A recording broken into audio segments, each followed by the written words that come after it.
جاء رجل إلى النبي صلى الله عليه وسلم يشتكي من أبيه وقال: يا رسول الله، أبي أهلك مالي، أخذ مالي، لا يبقي لي شيئا. فقال رسول الله صلى الله عليه وسلم لهذا الرجل: اذهب وأحضره لنسمع منه. ذهب الولد إلى أبيه، وبينما هما في الطريق قادمان، هذا الأب من شدة ألمه من صنيع ابنه به قال أبياتا في نفسه من الشعر ما سمعها أحد. ثم وصل إلى الرسول صلى الله عليه وسلم، فقال له الرسول صلى الله عليه وسلم: ما شأنك مع ابنك؟ أخذت منه المال؟ قال: يا رسول الله، اسأله أين أنفق هذا المال؟ أليس على عماته وأخواته؟ فرسول صلى الله عليه وسلم سأل الشاب فقال: نعم. ثم التفت رسول الله صلى الله عليه وسلم إلى هذا الأب وقال: اتركنا من هذا الآن. ما الذي قلته في نفسك وأنت قادم إلي؟ من الذي أخبر رسول الله صلى الله عليه وسلم؟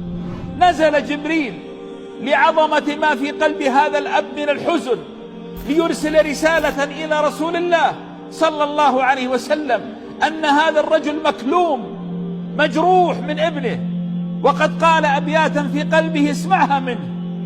فالرجل بهت واستغرب وقال: أشهد أنك رسول الله، والله ما قلتها لمخلوق بل زورتها في نفسي. قال: قلها. يقول: قلت غدوتك، يتكلم عن ابنه، غدوتك مولودا وعلتك يافعا، تعل بما أدني عليك وتنهل، إذا ليلة نابتك بالشكو لم أبت لشكواك إلا ساهرا أتململ، كأني أنا المطروق دونك بالذي طرقت به دوني، وعيني تهمل، تخاف الردى نفسي عليك، وإنها لتعلم أن الموت حتم مؤجل.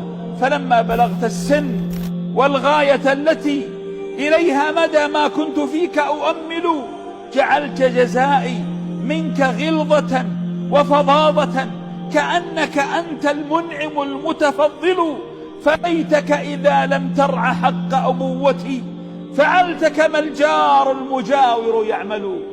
هنا انتفض الرسول صلى الله عليه وسلم وقال للشاب: قم أنت ومالك لأبيك.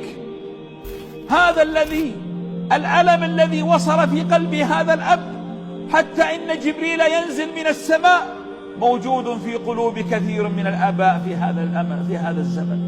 إنه أبوك وأوسط أبواب الجنة كما قال النبي صلى الله عليه وسلم، الذي قال لنا أنك لن توفيه حقه إلا في حالة واحدة. أتعلمون ماذا قال حبيبكم صلى الله عليه وسلم؟ قال: لا يجزي ولد عن والده، يعني لا يمكن أن توفي حق الأب إلا أن تجده مملوكا فتشتريه فتعتقه، هنا تكون أديت حق الأب. من يستطيع أن يعمل هذا في هذا الزمن؟ إذن لا يمكن أبدا أن توفي حقه، لأنك أيها الابن فيك 3 خصال ورثتها في أبيك. يقول النبي صلى الله عليه وسلم: الابن مجبنة مبخلة محزنة. الابن، أنا وأنت أبناء، مجبنة تجعل أبوك دائما خائف عليك منذ أن ولدت إلى أن يفارقك وهو يخاف عليك، يخاف عليك في تربيتك، يخاف عليك في رزقك، يخاف عليك في دراستك، يخاف عليك في عشرتك، يخاف عليك في كل شيء، حتى تفارق بعضا لا يفرقكم إلا الموت وهو حزين عليك. مجبنة خائف عليك، محزنة دائما تدخل في قلبه الحزن. لماذا؟ لأنه يخشى أن يقصر في حقك في حياتك، لا يريد أن يكدر خاطرك، كل ليلة ينظر إليك، يحاول أن تنام وأنت آمن مطمئن، ثم بعد ذلك إذا افترقتما فإنه لا يحزنه شيء أشد من أن يراك بعيدا عن ربه أو بعيدا عن طاعته. ثم ماذا؟ ثم قال: ومبخلة. ما معنى مبخلة؟ أي أنه يحرم نفسه من لذات العيش لتنعم بها أنت. أنتم آباء، لكم أبناء، ألا تحرم نفسك أحيانا من شيء تحبه لأنك تريده لابنك؟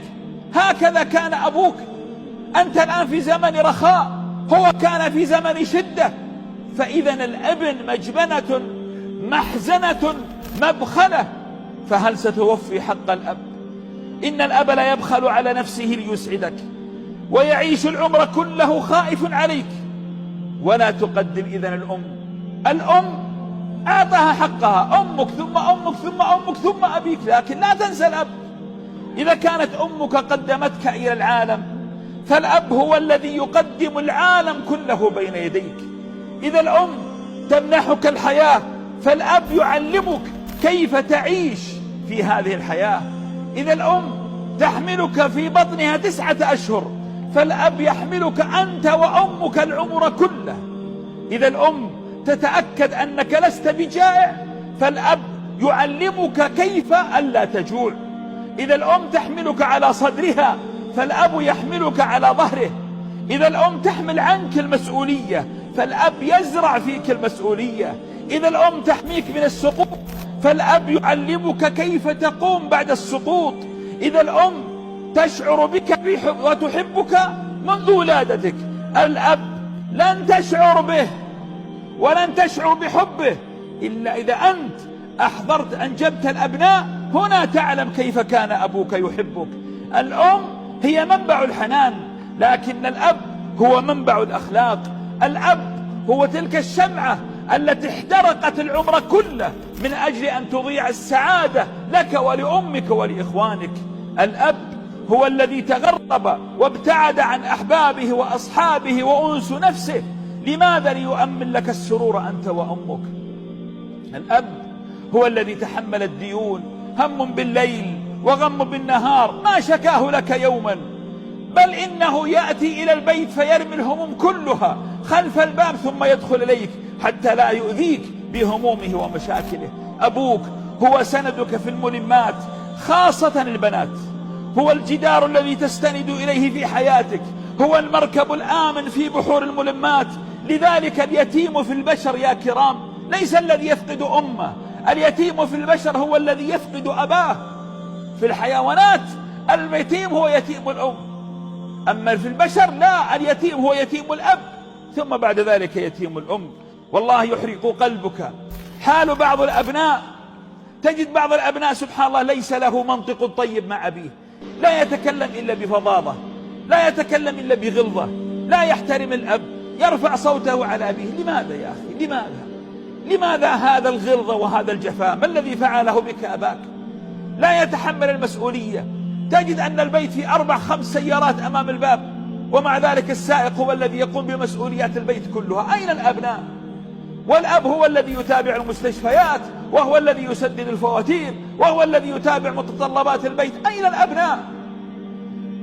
وأيضا هناك لا يسانده ولا يقف معه. تجد الأب مثلا أمضى العمر كله في غربة، في تعب، مدارس خاصة، مدرسين، فلما وصل إلى الذروة وبدأ ينتظر النتائج من الابن، وإذا به عاطل خامل لا يبحث عن عمل ولا يبحث عن وظيفة العمر كله وهو وبال على أبيه. أهكذا يكون بر الأب؟